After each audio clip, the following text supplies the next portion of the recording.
Kembali masih di Pakuburan.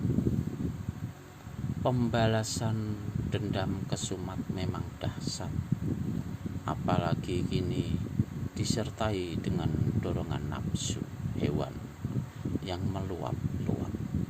Keadaan Nilam Suri benar-benar sudah kepepet, tenaganya sudah hampir habis.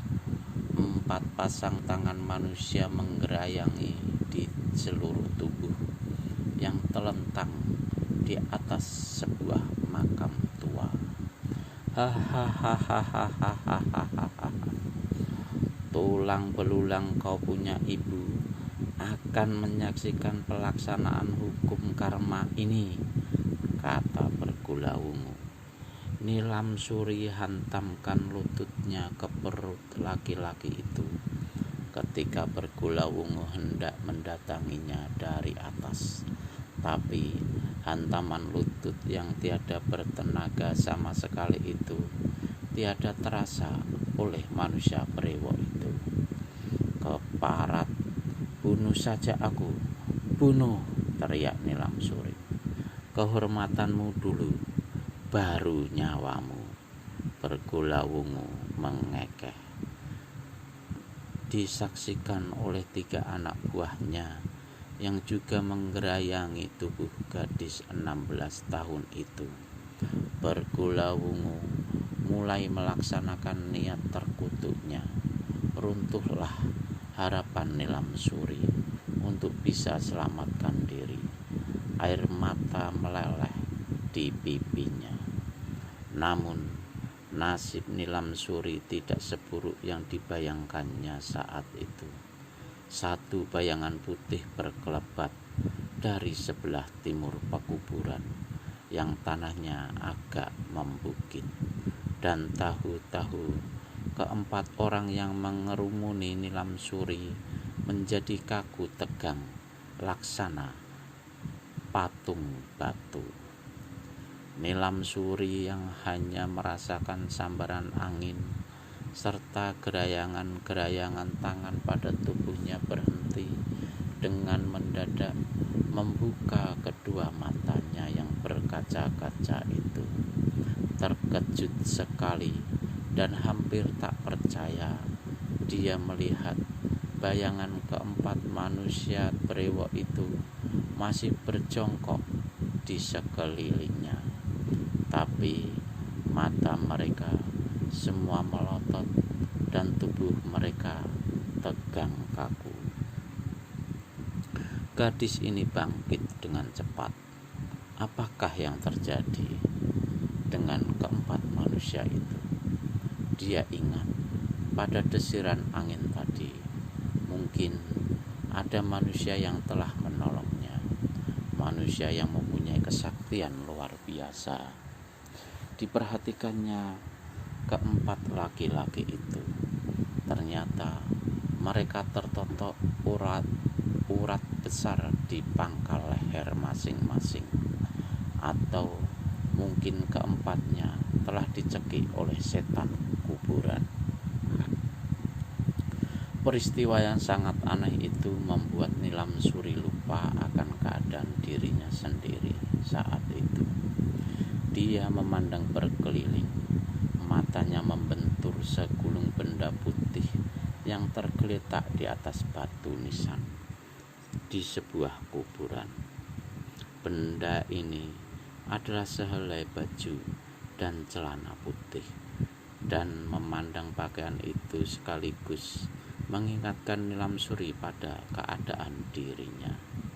Tanpa peduli lagi siapa pemilik pakaian itu, tanpa ambil pusing lagi bagaimana pakaian itu bisa berada di atas kuburan tersebut, si gadis langsung saja melompat menyambar pakaian itu dan lari ke balik serumpun semak-semak.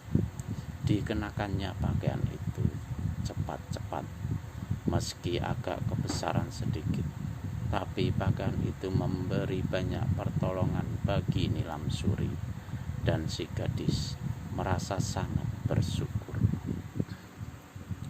Dia keluar dari balik semak-semak itu. Dan ketika terpandang olehnya keempat manusia yang masih berjongkok kaku di seberang sana, maka meluaplah amarahnya, mendidih darahnya, disambarnya pedangnya yang tergeletak di tanah. Sinar pedang berkiblat sekaligus menyambar ke arah kepala Bergulawungu dan anak-anak buahnya. Tring! Sebuah kerikil sebesar ujung jari telunjuk membentur pertengahan pedang yang hendak merenggut nyawa keempat manusia brewok itu. Dan benturan batu kerikil ini membuat pedang di tangan Nilam Suri terdorong setengah tombak ke atas lewat 1 jengkal di atas kepala Bergulawungu dan 3 orang lainnya itu. Terkejut anak gadis Kalingundil ini bukan kepalang. Serentak dengan itu dia membentak dan memandang berkeliling. Manusia atau setan yang jadi biang kerok, jangan sembunyi, unjukkan diri. Tak ada yang menyahut.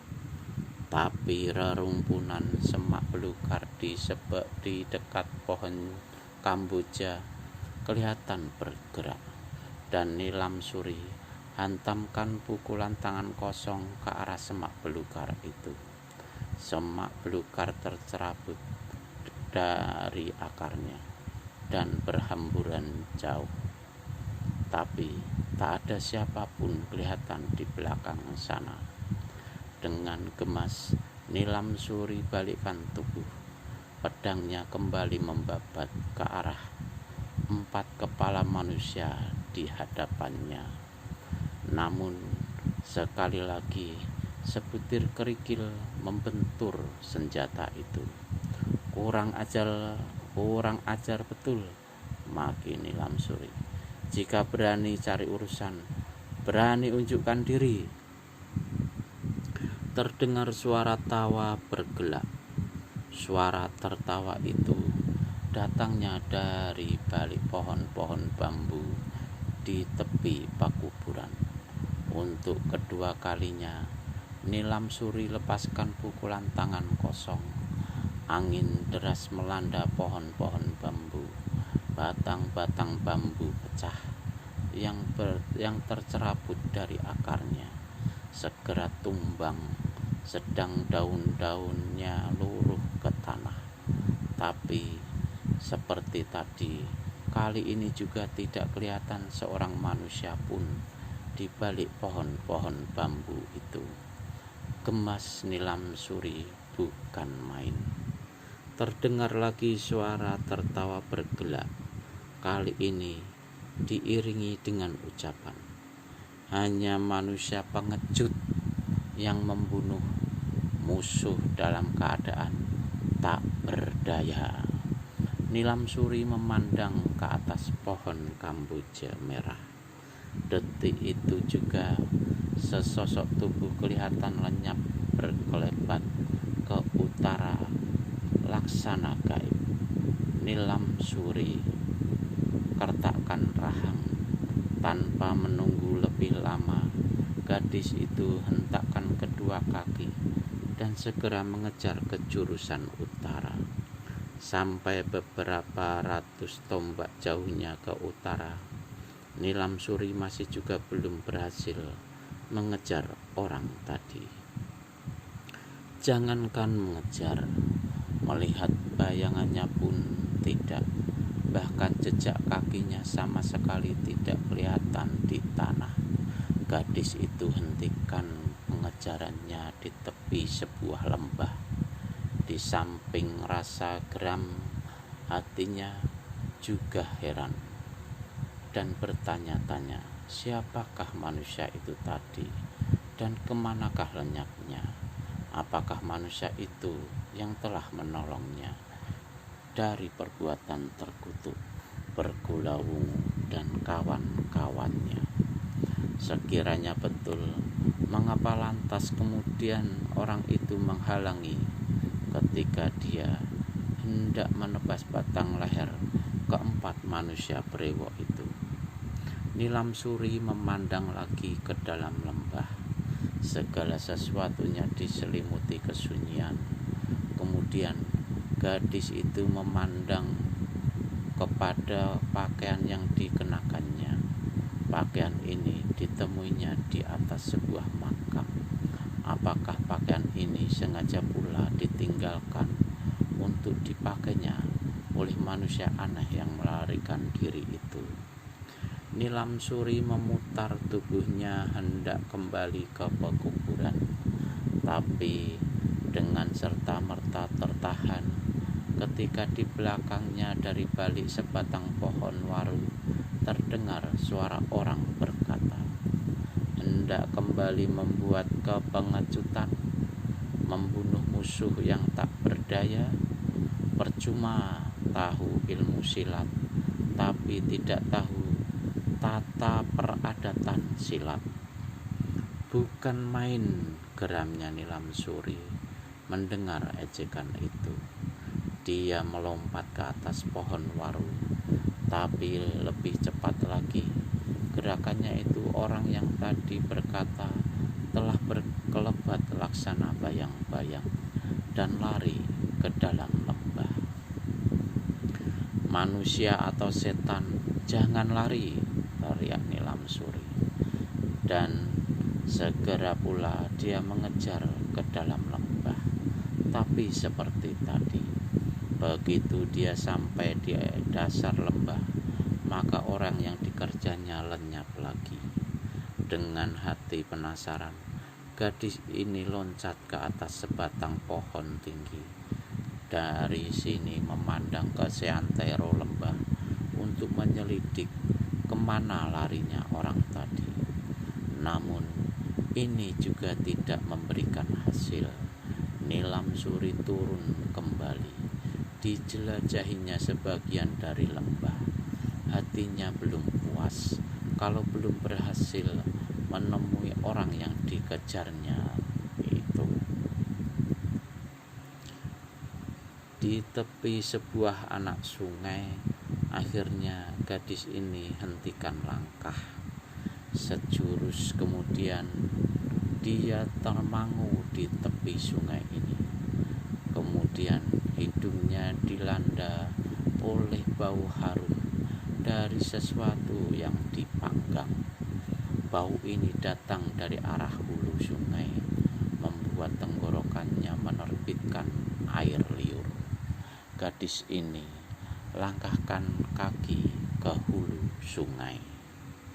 Belum sampai 50 langkah dia berjalan, maka di satu tikungan sungai yang arus airnya lebih cepat mengalir, dilihatnya duduk di tengah sungai di atas sebuah batu besar yang licin kehitaman seorang laki-laki.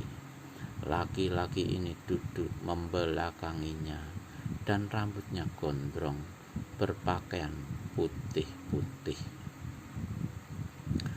Tak tahu Nilam Suri apa yang dibuat orang ini di tengah sungai ini, di atas batu itu. Berat kecurigaannya bahwa manusia ini adalah orang yang tadi dikejarnya. Tapi anehnya, santarnya bau benda yang terpanggang itu datang dari arah laki-laki di tengah sungai ini. Nilam Suri terus melangkah beberapa jauhnya ke hulu sungai, melewati laki-laki itu untuk dapat melihat apa yang tengah dilakukannya. Nilam Suri masih belum dapat melihat paras laki-laki berambut gondrong itu. Tapi dari tempatnya berdiri saat itu dapat disaksikannya bahwa bau harum yang membuat titik seleranya itu disebabkan oleh seekor ikan besar yang dipanggang oleh laki-laki itu dan kini tengah digerogotinya dengan lahap. Ikan panggang itu masih mengembulkan hawa hangat. Yang tidak dimengerti sama sekali oleh Nilam Suri ialah bahwa di atas batu itu, di mana laki-laki itu duduk, atau di tepi sungai, sama sekali tidak dilihatnya bekas-bekas perapian untuk membakar ikan yang kini tengah dimakan dengan lahap oleh si rambut gondrong. Nilam Suri berpikir sejurus, kemudian berserulah dia ke tengah sungai. "Saudara, apa kau melihat seseorang lewat sekitar sini?" Laki-laki di tengah sungai tidak menjawab, malah menoleh pun tidak, dan dengan lahapnya terus saja dia makan ikan panggang itu. "Saudara," seru Nilam Suri sekali lagi. Kali ini orang itu palingkan kepala, dan Nilam Suri terkesiap sejenak karena tak menyangka kalau si rambut gondrong ini nyatanya adalah seorang pemuda bertampang keren. Meski keren, tapi paras itu membayangkan pula paras anak-anak dan lucu. Kau bicara sama aku?" tanya pemuda yang asik menggerogoti ikan panggang itu. "Ya, aku tanya, apa kau lihat seseorang lewat di sekitar sini?" kata Nilam Suri pula. "Laki-laki atau perempuan?" tanya si rambut gondrong. "Laki-laki." "Orangnya sudah tua apa masih muda?" "Kurang jelas, cuma dia berpakaian putih-putih." Si rambut gondrong melemparkan kerangka ikan yang habis dimakannya ke dalam sungai. Kemudian dipandangnya pakaiannya sendiri. Aku juga berpakaian putih-putih," katanya. "Kalau begitu, pastilah aku yang kau cari." Pemuda ini garuk rambutnya dan tertawa. Sikap dan ucapan pemuda ini agak mengesalkan Nilam Suri. Hatinya bimbang untuk memastikan bahwa orang yang dikejarnya adalah pemuda itu, karena tampangnya meski keren, tapi seperti kanak-kanak. Kenapa diam?" tanya pemuda itu. aku tahu, katanya. "Tahu apa?" "Aku tahu kau sampai ke sini karena mencium harumnya bau ikan panggangku. Lalu kau berpura-pura tanya seseorang. Kenapa mesti pura-pura dan malu-malu? Kalau doyan ikan panggang, silakan datang kemari. Aku masih ada seekor lagi." "Saudara, jangan bicara seenaknya." "Seenaknya bagaimana? Aku betul-betul mencari seseorang, dan aku tidak butuh sama ikan panggangmu." "Oh iya, begitu?" Pemuda itu manggut-manggut. Lalu katanya, "Kalau aku tahu tentang orang yang kau cari itu, kau mau persen aku apa?" "Apa saja yang kau mau," jawab Nilam Suri tanpa pikir panjang, karena dia betul-betul ingin lekas-lekas dapat mengejar orang yang dicarinya tadi. Si pemuda tertawa mengekeh dan tercekik serta batuk-batuk ketika ikan panggang yang dimakannya menyekat tenggorokannya. "Kalau begitu," kata pemuda rambut gondrong itu dengan masih tertawa serta batuk-batuk, "aku mau dirimu saja, saudari." "Pemuda ceriwis, ku tampar kau punya mulut baru rasa." "Loh," pemuda itu melongo macam orang bodoh. "Kenapa kau jadi marah?" tanyanya. Benar-benar kesal jadinya Nilam Suri. Dikatukannya mulutnya rapat-rapat menahan rasa kesal itu. Sekarang kau tutup mulut. Lucu." Kau toh belum jawab pertanyaanku, saudari. Aku minta dirimu, boleh? Rasa kesal di diri Nilam Suri kini berubah menjadi amarah yang meluap. Parasnya kelihatan merah. Sekali lompat, dia sudah berada di hadapan pemuda itu, di atas batu besar. Pemuda edan, kau mau mampus? Si gondrong garuk-garuk kepala. Aku tidak mengerti, saudari. Aku benar-benar tidak mengerti. Mengapa kau jadi marah-marah begini samaku? Bicaramu terlalu kurang ajar tahu. Pemuda itu geleng kepala dan angkat bahu, lalu tertawa sambil memandang paras Nilam Suri. Kau tahu, saudari, katanya, kalau kau marah-marah dan membentak macam tadi, parasmu tambah cantik. Plak! Tamparan tangan kiri Nilam Suri mendarat di pipi si pemuda. Pemuda itu meringis kesakitan. Penyesalan timbul di hati Nilam Suri melihat bagaimana pipi yang ditamparnya itu kelihatan menjadi sangat merah. Kau jahat sekali, kata si pemuda pula. Aku tanya sama kau, kau mau persen aku apa kalau aku tahu orang yang kau cari itu?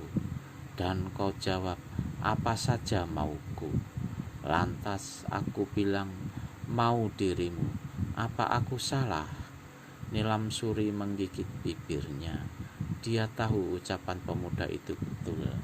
Dia tahu kalau tadi dia telah ketelepasan bicara. Saudara, kata Nilam Suri. Tapi pemuda memotong. Sudahlah, aku tak sudi bicara sama kau. Orang mau menolong dikasih tamparan, baru mau menolong. Kalau sudah ditolong, aku akan dapat tendangan. Dan Nilam Suri menggigit bibir lagi. Tanpa berkata apa-apa, dia melompat ke tepi sungai kembali. Hei saudari, tunggu dulu, seru si pemuda. Nilam Suri balikkan badan. Sebenarnya, ada apa kau mencari laki-laki itu? Itu urusanku sendiri, jawab Nilam Suri. Laki-laki itu kekasihmu agaknya. Kau mau tamparan sekali lagi? Si pemuda tertawa. Dunia serba aneh, katanya, seakan-akan pada dirinya sendiri. Mestinya laki-laki yang cari perempuan. Ini perempuan yang cari laki-laki. Dan digaruknya kepalanya. Dalam pikiran Nilam Suri terbit prasangka bahwa tentunya pemuda itu seorang yang berotak miring. Karenanya tanpa ambil peduli lagi, dia segera tinggalkan tempat itu. Hei saudari, kau tidak mau ikan panggang ini? Nilam Suri terus saja menyusuri sungai menuju ke hulu. Dia hampir keluar dari kelokan sungai ketika didengarnya lagi suara pemuda itu berseru. Jarak antara mereka saat itu sudah puluhan tombak. Kalau saja Nilam Suri mau berpikir sejenak, dia akan segera tahu kalau pemuda itu bukan berteriak biasa, tapi dengan menggunakan tenaga dalam. Karena dalam jarak sejauh itu, bagaimanapun kerasnya seseorang berteriak, namun apa yang diucapkannya tak akan terdengar dengan jelas. Saudari, jangan pergi ke sana. Saudari, kembalilah. Nilam Suri melangkah terus. Saudari, hei, di sebelah sana banyak buayanya. Kembalilah. Tapi Nilam Suri jalan terus. Si pemuda goleng-goleng kepala. lalu turun ke air. Nyatanya sungai itu dalamnya hanya sebatas lutut. Begitu sampai di seberang, si pemuda cepat lari menyusul Nilam Suri. "Saudari, kau mau kemana?" tanya pemuda itu, serasa pegang bahu Nilam Suri. "Kau jangan kurang ajar, saudara," bentak Nilam Suri, karena marah sekali bahunya dipegang seenaknya. "Kau mau kemana? Peduli apa kau? Jangan ke sana, saudari. Banyak buaya lagi berjemur." Dan belum habis pemuda ini bicara, tahu-tahu 2 ekor buaya besar menyeruak dari belakang semak belukar tepi sungai. "Aku bilang apa? Celaka. Saudari, larilah." Pemuda itu melompat ke belakang. Sementara itu, kedua ekor buaya dengan cepat meluncur menyerang Nilam Suri. Gadis itu cabut pedangnya, sekali menebas, utunglah sebagian dari mulut buaya yang hendak menerkamnya. Binatang ini menggelepar di pasir. Buaya kedua mengalami nasib yang sama. Bau anyirnya darah yang masuk ke dalam air sungai mengundang munculnya beberapa ekor buaya lagi. Binatang-binatang itu menyelusur ke tepi sungai dan berlomba menyergap Nilam Suri. Tapi si gadis dengan permainan pedangnya yang mengagumkan berhasil menewaskan semua buaya itu. Si pemuda geleng-geleng kepala dan leletkan lidah. "Hebat, hebat sekali kau, saudari," katanya memuji. "Kau tentu seorang jago silat. Sejak lama aku ingin belajar silat. Bersediakah kau mengambil aku jadi muridmu?" "Jangan ngaco," bentak Nilam Suri. "Aku tidak ngaco. Aku bicara sungguhan." "Buka lagi mulutmu," bentak Nilam Suri. Pedangnya masih merah oleh darah buaya-buaya tadi, siap diletakkannya ke kepala pemuda itu. Tentu saja pemuda ini cepat-cepat melompat ke samping. "Saudari, aku betul-betul ingin belajar silat padamu." Nilam Suri pencongkan hidung. "Tidak malu, merengek macam anak kecil," ejeknya. Si pemuda agaknya jadi kesal, lalu menyahuti, "Kau sendiri tidak malu pakai pakaian laki-laki." Memang saat itu Nilam Suri mengenakan baju dan celana laki-laki berwarna putih-putih, yakni pakaian yang tadi ditemuinya di atas sebuah kuburan, dan parasnya menjadi kemerahan. Cepat-cepat dia berlaru dari situ. "Saudari, tunggu. Apalagi? Kalau kau tak mau ambil aku jadi muridmu, tak apa. Tapi ada satu permintaanku yang lain. Boleh aku tahu namamu? Manusia macammu tak perlu tahu namaku." "Ah, saudari, kau sombong betul. Beritahu namamu, nanti ku beritahu namaku." "Siapa sudi tahu namamu segala?"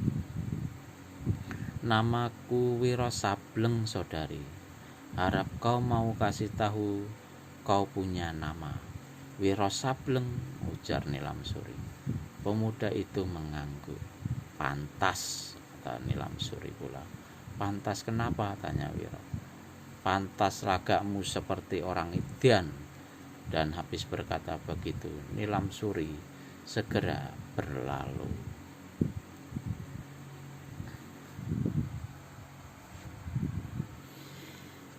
Karena merasa sia-sia untuk meneruskan pencariannya, maka Nilam Suri akhirnya memutuskan untuk cepat-cepat kembali ke pekuburan.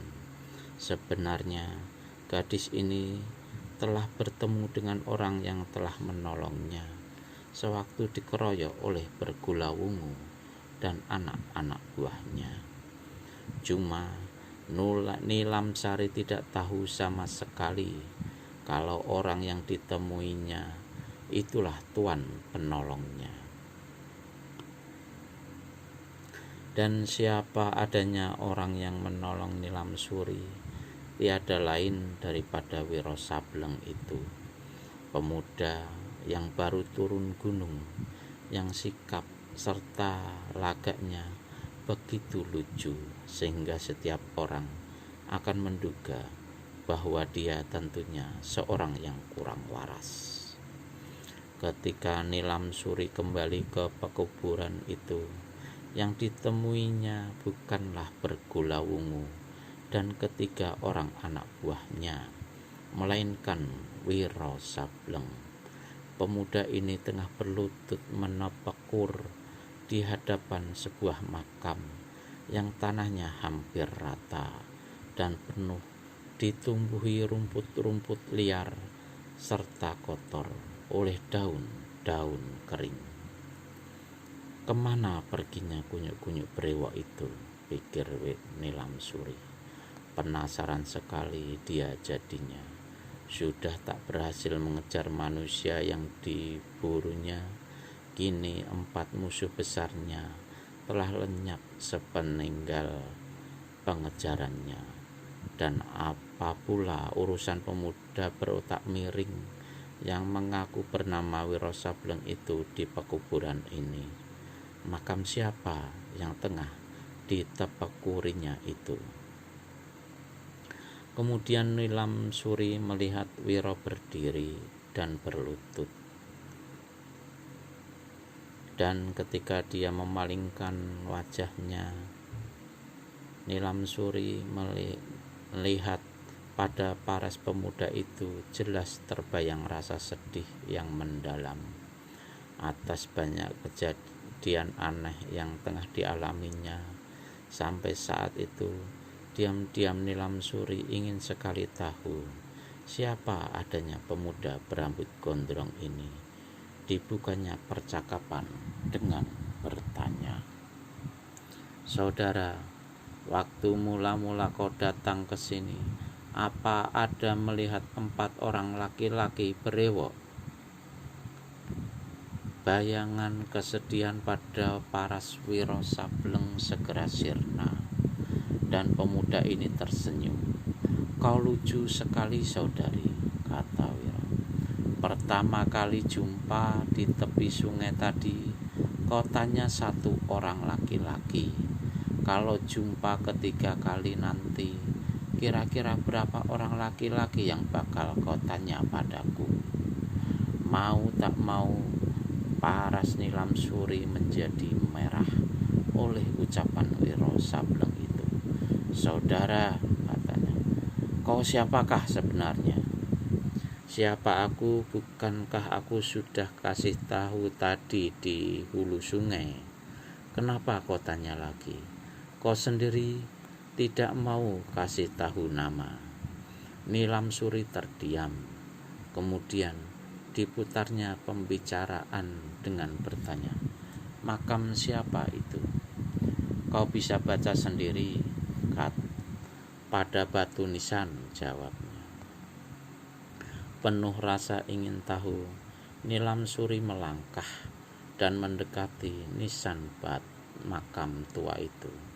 Nisan itu terbuat dari batu. Barisan kalimat yang terukir pada batu yang sudah retak-retak itu tak jelas lagi. Tapi Nilam masih bisa membacanya, dan pada batu nisan itu tertulis, "Di sini telah dimakamkan Suci Bantari."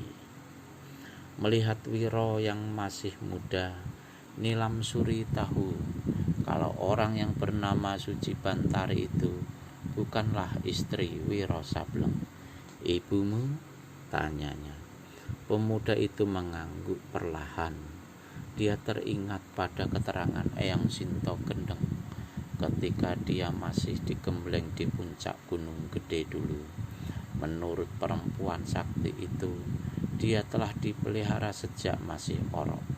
Kini sesudah belasan tahun, sesudah menjadi seorang dewasa, sesudah sekian lama tiada mengenal kasih sayang ayah bunda, maka yang ditemuinya hanyalah 2 onggok makam yang tiada terawat sepantasnya, makam ayah dan makam ibunya. Kalau begitu, kau adalah penduduk sini? Wiro Sableng mengangguk lagi. Aku tak pernah mengenal mereka. Maksudmu ayah dan ibumu? Ya, keduanya menemui ajal karena kebiadaban seseorang. Dibunuh? Wiro Sableng mengangguk. Matanya yang biasanya bersinar lucu itu kini kelihatan kuyu, dan kedua matanya itu memandang pada bangkai kuda yang lehernya hampir putung terbabat pedang nilam suri sewaktu terjadi pertempuran antara gadis itu dengan Bergulawungu dan anak-anak buahnya. Wiro menggeram dalam hati. Nasib ayahnya tidak lebih baik dari kuda itu. Nilam Suri sementara itu tenggelam dalam alam pikirannya sendiri. Tadi pun Bergulawungu mengatakan bahwa orang tuanya mati dibunuh ayahnya, Kalingundil, ayahnya sendiri. Apakah orang tua pemuda ini ayahnya juga yang telah membunuhnya? Kalau benar, maka pastilah pemuda ini datang untuk mencari urusan, untuk menuntut balas, sebagaimana kemunculan Bergulawungu dan anak buahnya. Jadi manusia ini tak lebih dari seorang musuh pula baginya. Tapi untuk meyakinkan, maka bertanyalah Nilam Suri, siapakah manusia yang membunuh kedua orang tuamu, saudara? Ah, panjang kisahnya. Kalaupun ku beritahu, kau tak akan kenal mungkin. Dan lagi, semua itu bukan urusanmu. Apakah pembunuh itu bernama Kalingundil? Memancing Nilam Suri dengan hati berdebar. Dadanya lega ketika dilihatnya Wiro Sableng menggeleng. Kau sendiri perlu apa datang ke pekuburan ini? Bertanya Wiro. Sama dengan kau untuk menyambangi makam ibuku. Dan Nilam Suri menceritakan apa yang telah terjadi dengan dirinya ketika dia tengah mencabuti rumput-rumput di makam ibunya. Tapi tidak diterangkannya mengapa sampai Bergulawungu hendak merusak kehormatannya dan hendak membunuhnya.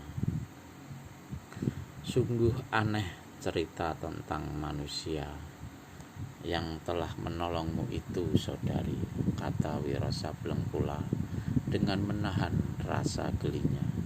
Pastilah dia seorang manusia sakti luar biasa, mungkin juga dia seorang malaikat. Nilam Suri hanya termangu, tapi diam-diam matanya melirik pada Wiro Sableng. Kalau tadi memang dia kagum akan paras pemuda yang keren ini, tapi karena bicaranya yang usil serta lucu tapi kurang ajar itu, maka kini bicara secara baik-baik. Nyatanya pemuda ini bukanlah seorang yang kurang ingatan. Kalau sekiranya kau menemui pembunuh orang tuamu itu, bertanya Nilam Suri, apakah kau juga akan membunuhnya? Wiro Sableng tertawa. Itu tak perlu mesti dijelaskan lagi, saudari, sahutnya. Nilam Suri ingat pada nasib buruknya yang tadi hendak menimpanya. Lalu berkatalah perempuan ini, dunia ini penuh dengan ketidakadilan. Ketidakadilan macam mana maksudmu, saudari? Tanya Wiro Sableng. Nilamsuri hendak membuka mulutnya, tapi cepat-cepat mulut itu dikatupkannya kembali. Hampir saja terluncur rahasia mengapa Bergulawungu hendak membunuhnya. Gadis ini kemudian hanya gelengkan kepala. Nanti kau bakal mengalami sendiri mungkin, katanya. Sekurang-kurangnya melihat dengan nyata ketidakadilan berlangsung di depan matamu. Wiro Sableng tertawa. Kenapa kau tertawa? Tanya Nilamsuri. Karena merasa diejek. Berapa umurmu, saudari? Dengan hatinya gadis itu berpikir, si pemuda hendak mulai lagi dengan keusilannya. Wiro masih juga tertawa, lalu berkata, kau masih sangat muda, tapi bicaramu sudah seperti orang tua. Mau tak mau Nilamsuri tertawa juga, tapi tertawa cemberut. Diam-diam hatinya yang tadi tertarik kini semakin senang pada pemuda itu. Tiba-tiba kedua orang itu saling pandang. Di kejauhan terdengar derap suara kaki kuda. Ah, hanya suara kaki-kaki kuda. Kenapa terkejut? Tanya Wiro Sableng, meskipun hatinya sendiri terasa tidak enak. Mungkin sekali itu adalah manusia-manusia laknat yang tadi mengeroyokku, kata Nilamsuri. Kalau begitu, mari cepat menyingkir. Si gadis 16 tahun gelengkan kepala. Lebih baik mati daripada lari. Wiro Sableng menggerendeng.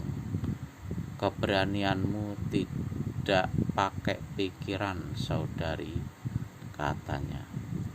Wiro Sableng melompat ke depan dan menotok bahu kanan Nilamsuri. Gadis itu rebah dalam keadaan kaku. Tapi sebelum jatuh ke tanah, Wiro sudah membopongnya. Segera gadis itu dilarikannya, namun kasib. 4 penunggang kuda sudah mengurungnya. Keempatnya tiada lain daripada Bergulawungu dan anak-anak buahnya. Hahaha. Rupanya ada juga culik kesiangan yang inginkan mangsa kita, kawan-kawan, kata Bergulawungu. Tikus busuk, kata Ketut Ireng. Turunkan gadis itu. Masih ingusan, sudah tahu perempuan, memaki pitalaku kuning. Anak buah Bergulawungu yang bermata jereng. Ayo, turunkan gadis itu cepat,